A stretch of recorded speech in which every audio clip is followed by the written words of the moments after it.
Imagine sitting in a quiet study on a cold evening.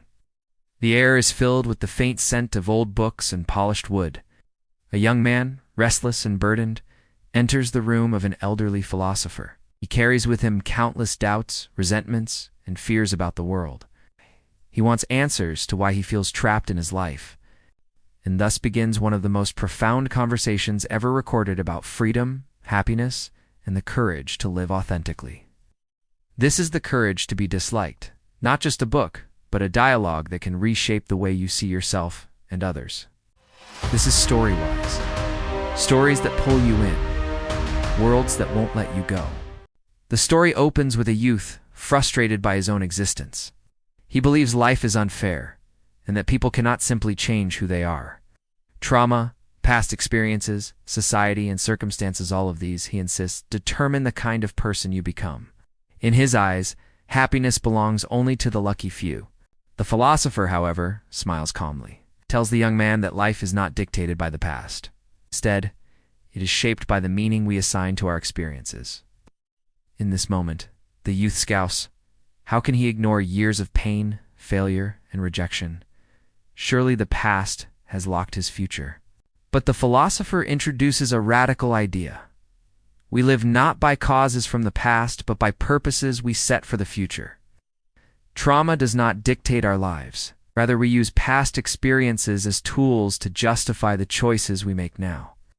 This is known as Adlerian psychology, a school of thought that challenges Freud's emphasis on past wounds. The youth finds this impossible to accept, yet curiosity keeps him seated. The conversation deepens. The philosopher leans forward, explains that at the heart of human unhappiness lies one simple truth. All problems are interpersonal problems. The young man raises his eyebrows. How could all of life's struggles, career failures, loneliness, jealousy, be reduced to relationships? The philosopher offers examples. Imagine a student who feels inadequate. Suffering stems not from lack of talent, but from comparing himself to others. A worker who hates his job often despises not the work itself, but his standing among colleagues. Even depression and anxiety at their root often bloom from the constant dance of comparing, competing, and trying to earn approval. This, the philosopher insists, is why we are so restless. We live in the gaze of others, chained by their opinions, desperate for validation. The greatest prison is the belief that our worth must be measured against someone else's. The youth pushes back. But isn't competition natural? Don't we need to win in order to succeed? The philosopher shakes his head. Life is not a competition. To live fully is not to climb higher than others, but to walk your own path. True freedom comes when you stop comparing altogether. Here comes a central lesson: the separation of tasks. The philosopher tells the youth, much of our suffering comes from carrying burdens that are not ours.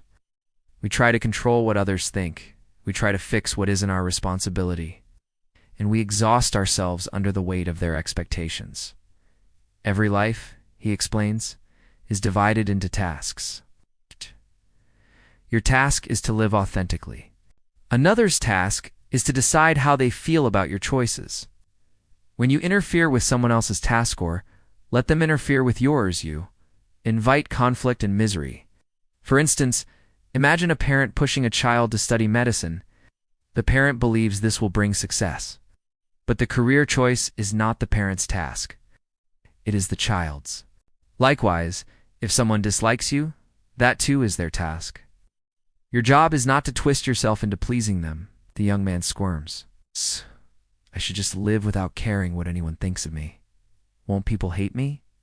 The philosopher nods. That is exactly the point.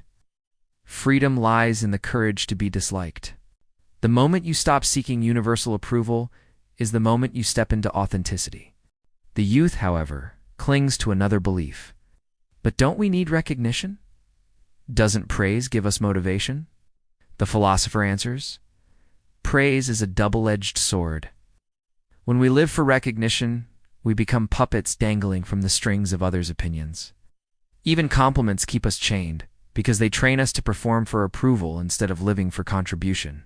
Instead, Adlerian psychology urges us toward encouragement, not praise. Praise says, I value you because you met my standard. Encouragement says, I believe in your ability.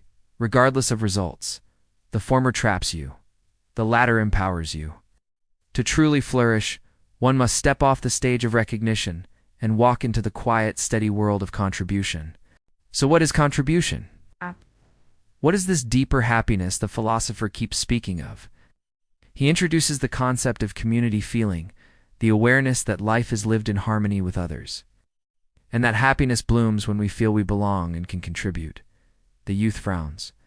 But I want to be special. Doesn't contribution mean losing individuality? The philosopher smiles. True belonging isn't about blending into the crowd.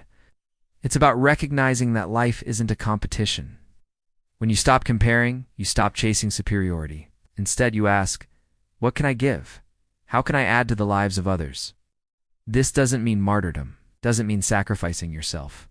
Contribution is as simple as doing your work sincerely, offering kindness, or creating value in small ways. The measure of life is not how much did I win, but how much did I contribute, the philosopher says.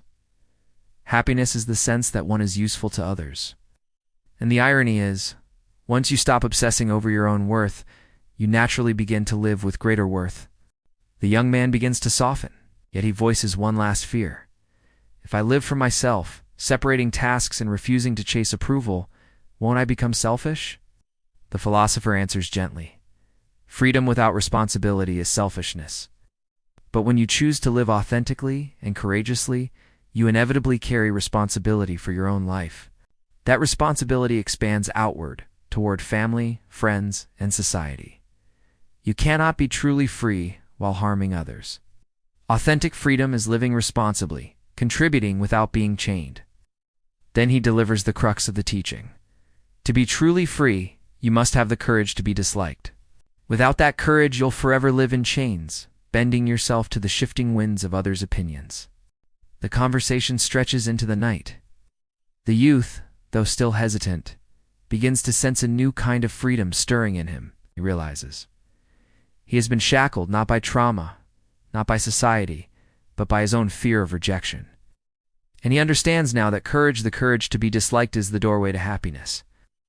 As dawn breaks, he leaves the philosopher's study with lighter steps. The world outside is unchanged, but within him, a revolution has begun. He knows the path will not be easy. People may misunderstand him, reject him, or criticize him. But he also knows that living authentically, contributing genuinely, and walking freely is the only path worth taking. And so, the story ends not with a final answer, but with an invitation.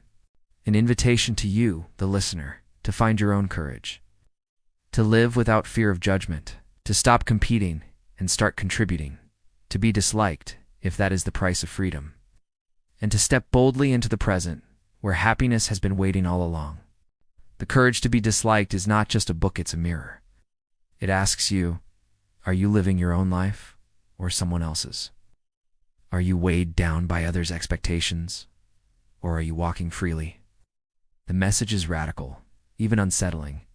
You don't need to be special, you don't need to be liked, and you don't need to chase recognition. You only need the courage to be yourself, here and now. And in that courage lies true happiness.